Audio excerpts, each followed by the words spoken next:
Hey everybody, how's it going? It is Matt and it is finally Fiendish Friday. Yes, folks, it's hard to believe the week is already over and we are rolling into the weekend. Yes, TGIF.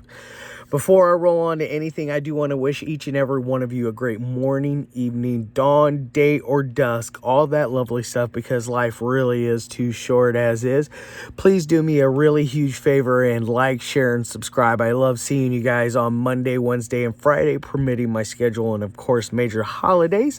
And then one last bit of information, do check out the information in the description box for a little bit more on the daily film, such as your brief synopsis, your starring cast, your director, your runtime of the cut I am watching, an MPAA rating if there is one that exists, some trivia if I find anything worthwhile of mentioning, and then of course a link for either a trailer or a scene from the movie itself. So I give you a little bit bigger of a taste, so hopefully it'll help you decide if you wish to watch it or to pass on it. Now, today's is a very good one. It's one that I've watched it 3 times now.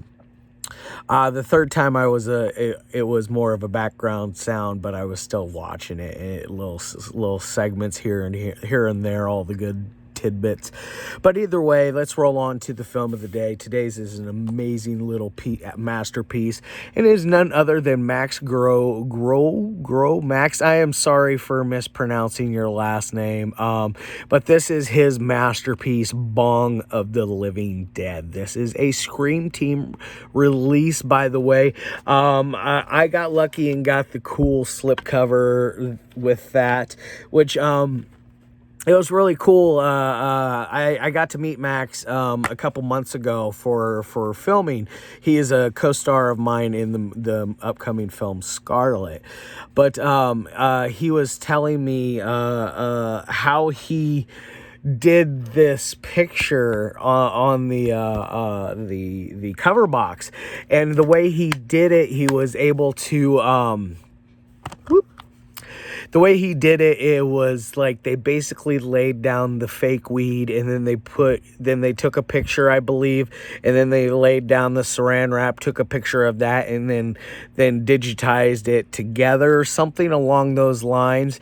But either way, there is a whole lot of weed that has to deal with this movie. Now, this is my favorite artwork on this one here. It is I remember Max saying it was something along the lines of he wanted something kind of like a Animal House, the old classic. Is that John Landis that directed that? I forget. But either way, the classic Animal House, he kind of borrowed the idea, I guess. And this is the alternate artwork. I'm not that hip to it. It is what it is. It's basic. It's very basic. It gives you your starring cast, I guess I would say, the ones that matter, and then it is also, before I forget, it is a standard issue pressed Blu-ray. Or wait, no, that's the DVD, and then this is the Blu-ray. Sorry about that, I get them mixed up sometimes.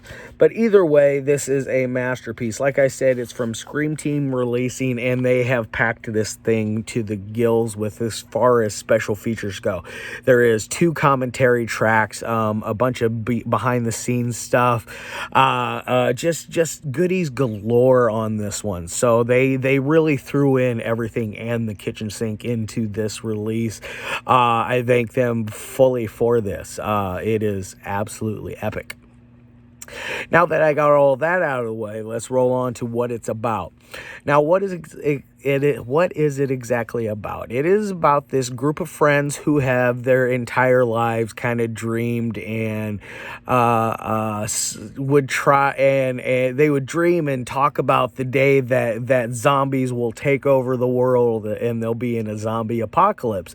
You know, one of those silly things all of us horror nerds do. We always think of, how would I board up my house? Where would I go if I don't board up my house? And how will I survive? Because you got to have weapons. You got to have adequate amount of food as well. Excuse me there. But either way, They have an adequate amount of Mary Jane on hand, which, by the way, was all fake. It wasn't real weed. So if you guys were hoping that they blazed ounces after ounces after ounces making this movie, you'll be sorely disappointed. I'm glad they did not do that, because otherwise it would be about as incoherent as my reviews. But anyways, these friends, they're grown up together. They're grown up now. They're like super duper tight. There's 5 of them, and then eventually a 6th person comes along. It's 3 boys, 3 girls. The one girl happens to hook up with a guy named Christ, there's a ongoing joke where they'll be like, Jesus, and he'll just stop out of everything and goes, it's Christ. Like, oh my God, it's full of tiny little tidbits of jokes like that.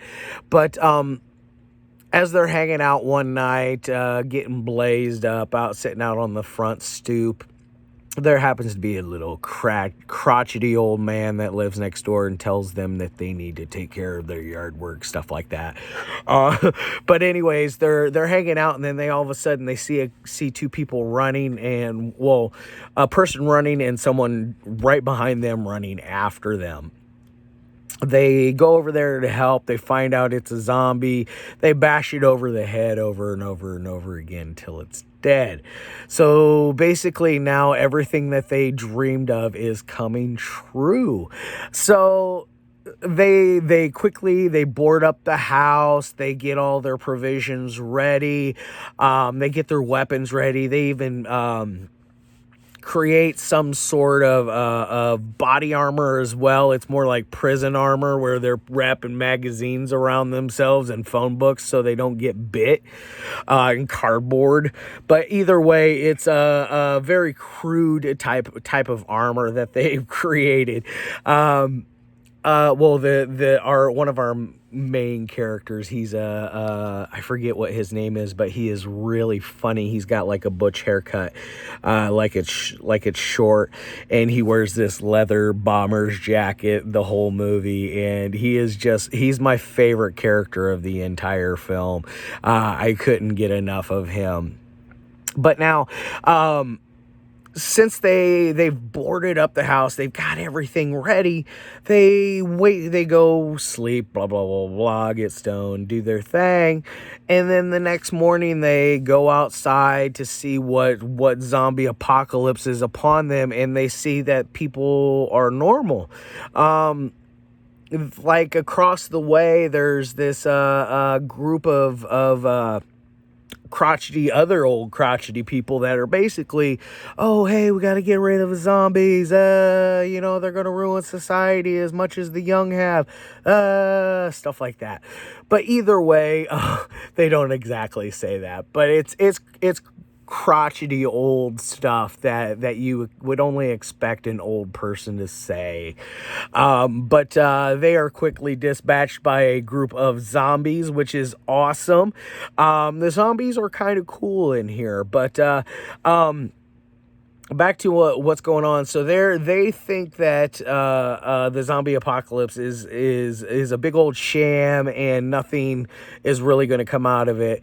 So they go back inside the house and they're hanging out, and one by one, things are slowly but surely things start to go towards the serious as far as how these zombies are going, because they do run. They are flesh eaters.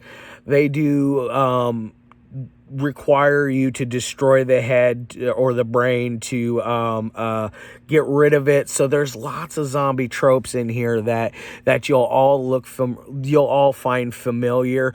They even make a little joke about if zombies run or if they're slow, and then they talk about if they're alive or dead, without a heartbeat, but they have brain impulses that helps them live, essentially, to become these crazed maniacs that are out to eat us. But like I said, this movie slowly but surely gets on the serious. One of my favorite characters, my favorite female character, who happens to be a doctor, gets bitten by a zombie, and they happen to amputate her arm.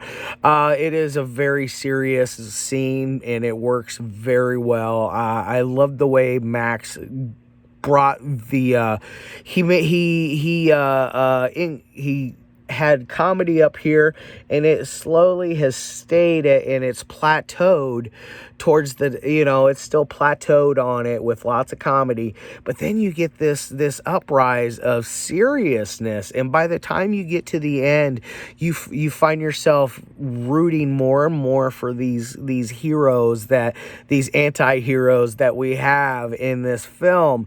And they get, I'm not going to say they get away or anything, or they all die or any of that. I want to save that for you to watch it yourself. It is on Amazon Prime, I believe. It might even be on Tubi. But for sure, look on Amazon Prime. I think Max said it was on there. Or go out of your way and buy a copy. It's well worth it. This is one, like I said, I've watched it 3 times. I'll continue watching it and making it part of my own repertoire for stoner comedies. Because let's face it, there's a million stoner comedies out there. It's just a lot of them miss. It's very few and far between on the hits. And this one definitely is a hit. And as far as any kind of ratings would go, I'm going to give this thing on the 1 through 5 scale. I'm going to give this thing a 4 out of 5. I think it's a extremely above average. It's not quite perfect like as a number 5, like Night of the Living Dead, Day of the Dead, Dawn of the Dead. It's not quite as epic or as much of a masterpiece as those 3, which they even talk about the Romero zombies, and they even talk trash on Land of the Dead, which was kind of funny. I got a nice little chuckle out of that. But like I said, 4 out of 5. Definitely give this thing a check. It's one that I can't say anything bad about. All right, y'all. Love your faces as always. I hope each and every one of you have a fantastic weekend. Hopefully the weather's not too hot where you're at, or you don't get any rain or any of that crap. But anyways, go out, watch Bong of the Living Dead. Not Bong of the Dead, Bong of the Living Dead, because there is one called Bong of the Dead. Different movie altogether. All right, y'all. Love your faces.